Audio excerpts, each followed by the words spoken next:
Good morning everyone, welcome back to our channel, welcome to a new and fresh vlog. আজকে হলো 20th day, yes তাই তো? আজকে হলো 21st day 21st day 15 day তে তোমাদের সাথে একটা ব্লগ শেয়ার করেছিলাম, মানে শুট করেছিলাম, গতকাল শেয়ার করেছি। মাঝখানে আরো অনেক ক্লিপস নিয়েছি, ফেস রিভিল করার পর তোমাদের সাথে শেয়ার করব। একদম সবকিছু তোমাদের ডিটেইলস এ শেয়ার করব আফটার ফেস রিভিল। আর এখন সকালে আমরা ব্রেকফাস্ট করছি, হচ্ছে মা এসে মা বানিয়েছে পরোটা, আর কালকে মা ঘুগনি বানিয়েছিল, তো এই দুটো দিয়ে আমরা এখন বাই দ্য ওয়ে আজকে কিন্তু একটা special day, if you remember. বলছি হ্যাঁ সবাই ভুলে গেছে, বাট আমরা মনে রেখেছি, তাই তো?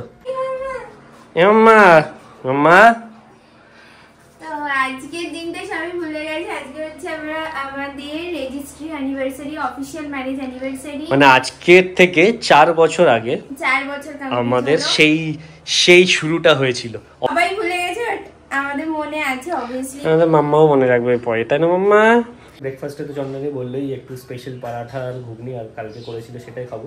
আর দুপুরে এখনো কোনো লুচি চলে গো, তোমার আবার স্পেশাল কিসের এটা? দ্যাটস ট্রু, বাট না এখন পেটের একটু খেয়াল রাখতে হবে। বাই দ্য ওয়ে ভাবছিলাম দুপুরে কিছু একটা স্পেশাল হবে, দেখা যাক। মনে হচ্ছে না হবে, কারণ প্রত্যেক 2 ঘন্টায় ওকে ফিট করাতে হবে, ওকে ছেড়ে যেতেও ভালো লাগে না। কোথাও যে যাবো কিছুক্ষণের জন্য ওকে ছেড়ে যেতে ইচ্ছেই করে না, বাট স্টিল দেখছি।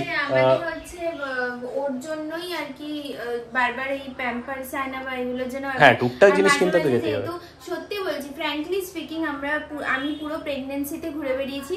তো আমি একটা জিনিস নোটিস করেছি, ও তো তোমাদের সাথে কালকে ব্লগে শেয়ার করলাম যে 5th ডে থেকেই মানে যেহেতু হসপিটালাইজ করতে হয়েছে, তো গাড়িতে চড়েছে, আর ও গাড়িতে চড়তে খুব ভালোবাসে। ও গাড়িতে উঠলেই ঘুমিয়ে পড়ে। হ্যাঁ, এখন তোকে নিয়ে বেরোনো যাবে না, আমরা নিজেরা একটু রিফ্রেশমেন্টের জন্য 1 ঘন্টার জন্য একবার একটু ঘুরে আসি, যাতে পুরো ব্যাপারটা ভালো হয়। কারণ আমরা সারা রাত দুজনে জাগি, আর আমরা দুজনে মিলেই পুরোটা করি। এন্ড আমাদের রিফ্রেশমেন্টটাও ততটাই ইম্পর্টেন্ট। তাহলে আমরা যদি রিফ্রেশ থাকি, এনজয় মানে হ্যাপি থাকি, তাহলে বাচ্চাও হ্যাপি থাকবে। সেটা একটা খুব ইম্পর্টেন্ট, যে বাবা মার সুস্থ থাকা, হ্যাপি থাকাটা ততটাই ইম্পর্টেন্ট, স্পেশালি মাদারের। Happy parents happy baby, that's true, specially মাদারের, ডেফিনেটলি মাদারের। আজকে আমাদের পঙ্কুলু মামার জন্য আরো একটা পার্সেল চলে এসেছে। এখন শুধু পঙ্কুলুরই তাই, আর পঙ্কুলু মামার পাপাই পার্সেল গুলো সব মানে সব এই জিনিসগুলো অর্ডার করে, আমি আর সময় পাই না অর্ডার করার, তাই না মামা?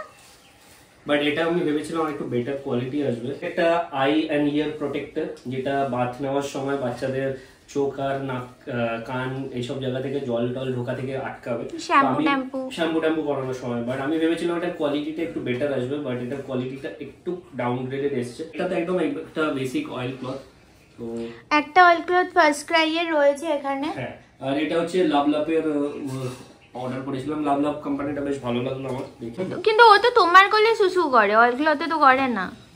তুমি বরং একটা কাজ করো, তুমি আরো 5টা প্যান্ট কিনো। তাও ভিজিয়ে ফেলবে।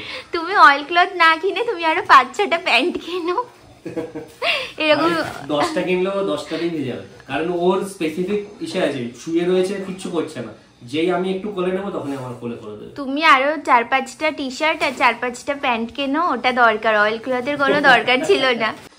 বঙ্গুলি মামাকে এরকম করে শর্টল করে দেওয়া হয়, আর ফ্যান অফ করে আমরা শুট করছিলাম, ভেতরে ঘেমে গেছে। ওর হচ্ছে একটুতে মানে নিউবর্ন বেবি, তার মধ্যে প্রিম্যাচিওর, তো একটুতেই ঠান্ডা, একটুতেই প্রিম্যাচিওর। তো কি হয়েছে, আমরা ফার্স্ট ফটো তুলে রেখেছি জন্মের পরে, একদম 30 মিনিটস আফটার ওটি তুলে রেখেছি। আর তাছাড়া আমাদের ওটি এক্সপিরিয়েন্সটা, মানে যেহেতু আমার সাথে সাথে ও গেছিল ওটিতে, তো সেটাও একটা দারুণ এক্সপিরিয়েন্স ছিল। ওটিতে একটা গান চলছিল, তো সবকিছু মিলিয়ে সবকিছু তোমাদের সাথে শেয়ার করার আছে, একটা একটা করে শেয়ার করবো আজকে অ্যানিভার্সারি ব্লগ।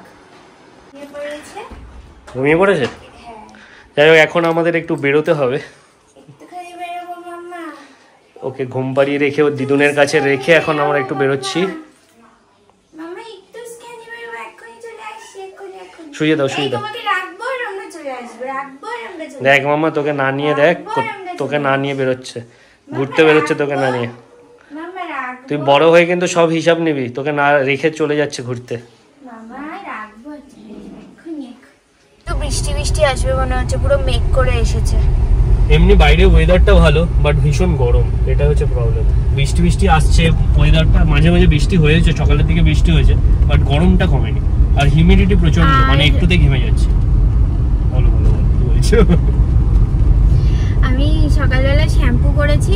আমাকে তো সবাই বলছে তোর আতুর ওঠেনি এখনো শ্যাম্পু করবি না। আমি বলছি আমি যদি 31 দিন শ্যাম্পু না করে রাখি, আমার যে কটা মাথার মতো রয়েছে, আগে তো আমার প্রচুর চুল ছিল, মানে ক্লাস 9-10-এ, মানে সেসব আর এখন কোনো বলে লাভ নেই। ইভেন ফার্স্ট ইয়ার সেকেন্ড ইয়ারেও প্রচুর আমার ভলিউম ছিল হেয়ারের, এত ছিল যে আমি ভাবতাম যে কেন এত। তো আমার সব ফ্রেন্ডসরা জানে, ছোটবেলার ফ্রেন্ডসরা, বাট এখন যে কটা মাথার মধ্যে রয়েছে সে কটা আমার উঠে যাবে 31 দিন শ্যাম্পু না করলে। তাই জন্য আমি আর রিস্ক নিলাম না, যে যা বলছে বলুক। আমি আসলে মানে প্র্যাকটিক্যালি ভাবলে শ্যাম্পু করাটা উচিত, আমি করে নিয়েছি। আর এই নিয়ে 3-4 বার করা হয়ে গেছে আমার। আমাকে ছেড়ে দিয়ে আমাদের গাড়ি চলে গেল, আর এখন আমি যাচ্ছি কস্তুরীতে।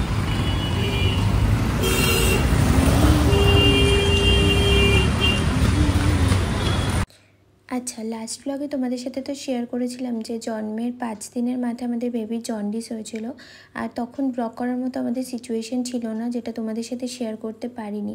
ও 2 দিন হসপিটালাইজ ছিল। তো সেই ব্যাপারটা পুরোটা ওভারকাম করার পরে আমরা বেশ হ্যাপি ছিলাম, আর আমাদের বেবিও একদম অ্যাক্টিভ বেবি ছিল, সমস্ত রিপোর্টস ভালো ছিল। কিন্তু ওর না একটা ইউরিন কালেক্ট করা হয়েছিল, যেটাতে একটা ইনফেকশন বেরিয়েছে, আর যে ইনফেকশানটা ডক্টর বলেছেন বাইরে থেকেই আসছে, তো মানে এনভায়রনমেন্ট থেকে ইনফেকশানটা ছড়াচ্ছে। রিগার্ডিং দ্যাট ও আবার 16 জুলাই হসপিটালাইজ হয়েছে। আমরা জানতাম না তখনও পর্যন্ত যে আমাদের অ্যানিভার্সারির দিন ওকে আবার হসপিটালাইজ করতে হবে, একটা সুস্থ বেবিকে। আমরা 3 জনেই খুব হ্যাপি ছিলাম, আর আমাদের বেবিও পুরো হ্যাপি ছিল, খুব অ্যাক্টিভ ছিল। তো এরকম একটা সিচুয়েশন যে ফেস করতে হবে আমরা বুঝতে পারিনি। যাই হোক, এটা তোমাদের সাথে শেয়ার করলাম। নেক্সট ব্লগে হয়তো কি হয়েছে না হয়েছে পুরোটাই তোমাদের সাথে শেয়ার করবো। কোথায় গেছি গাড়ি পার্ক করতে? It's a challenge man. পুরোটা ঘুরে ওই চিড়িয়া মোড় থেকে ঘুরে এসে এদিকে ব্যারাকপুরের গলিটা ঢুকে ওই ক্যাফেটার সামনে, মেল্টিং পট ক্যাফেটার সামনে দিয়ে গলিটা যে ঢুকছে, গলিটা ঢুকে একটা দোকান বন্ধ, তার সামনে রেখে গেলাম। আমাদের কাছ থেকে লাঞ্চ করা কমপ্লিট। এখন আমরা একটু স্মার্ট বাজারে, এখান থেকে বডি ওয়াশ নিতে হবে, আর ঘরের সামগ্রী আছে। আর বুকুলি মামার জন্য এখনো পর্যন্ত কিছু কিনিনি, মানে তেল, সাবান, শ্যাম্পু কিছুই কিনিনি। ওগুলো আমি ডিসাইড করতে পারছি না। ডক্টর কোনো স্পেসিফিক্যালি কিছু রেকমেন্ড করেননি, দেখা যাক কি করি। এখন এখান থেকে এখন কিনবো না। হ্যাঁ, 1 মান্থ হোক, তারপরে ভাবছি। মামা এখন খাবে, কিন্তু খাবে না। ও মা কিন্তু বসতে দেয়, সাইডেও সেটাও বিছানার দিকে উল্টো করে নেয়।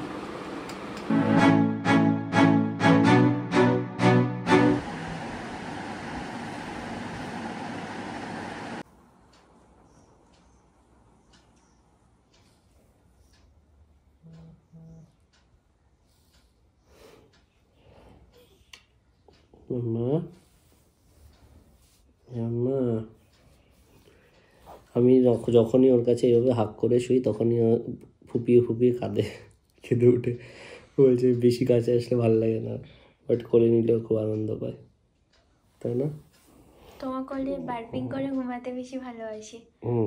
তোমার কোলে, ওর কোলে গেলেই খাবো এরকম করতে থাকে, আর আমার কোলে আসলে জানে যে বার্পিং করতে হবে, চুপচাপ বসে থাকে কিছুক্ষণ, বার্পিংটা করে একটু আরাম পায় আর কি, একটু আরাম পায় বার্পিং করা হয়ে গেলে, তারপরে চুপ হয়ে ঘুমিয়ে পড়ে। বাই দ্য ওয়ে, সারা রাত জাগা। কালকে হাত দিয়ে মানে এত ও যখন একটু সাফোকেশন হয়ে যায় ওখানে হাত দিয়ে ঠেলার চেষ্টা করে, পারে না, ঠেলার চেষ্টা করে আর কি। বাই দ্য ওয়ে, আজকে মোটামুটি সারা রাতে আমরা 2 জন জাগা, আর ওকে একটু ডক্টরের কাছে নিয়ে যেতে হবে। এটুকুই বলছি যে এখন নিয়ে যেতে হবে ডক্টরের কাছে, তারপরে দেখা যাক কি সিচুয়েশন দাঁড়ায়।